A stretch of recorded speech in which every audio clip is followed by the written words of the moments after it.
ছাত্র শিবির না থাকলে আজকে আমরা হয়তো সফল হতে পারতাম না, এমনটাই মন্তব্য করেছেন বৈষম্য বিরোধী ছাত্র আন্দোলনের অন্যতম সমন্বয়ক সার্জিস ভাই। সার্জিস ভাই যদি এই কথা বলে থাকেন, এই কথাটা রং বলেছেন। আর এই নিউজটা ঠিক কতটা সত্যি আমি জানি না।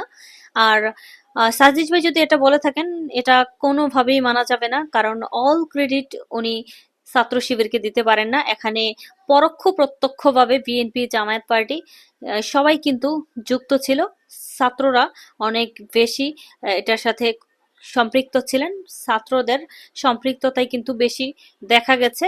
সো অল ক্রেডিট ছাত্র শিবিরকে দেওয়া যাবে না, কারণ যখন এরকম সিচুয়েশন ছিল সেটা আমরা সবাই দেখেছি, বাংলার আমজনতা দেখেছে ঠিক কি হয়েছিল, কারা যুক্ত ছিল। সবার সম্মিলিত আপনার চেষ্টার মাধ্যমেই কিন্তু হাসিনা রানীকে সরানো হয়েছে। শুধু একপাক্ষিকভাবে যে কোনো একটা দলকে ক্রেডিট দেওয়া যাবে না, সেটা অবশ্যই রং হবে আমি বলবো, কারণ সবাই কিন্তু সবার জায়গা থেকে চেয়েছিলেন যে উনি না থাকেন, উনি যেন ওনার জায়গা থেকে সরে আসেন, বা উনি দেশ থেকে পালাতে বাধ্য হয়েছেন।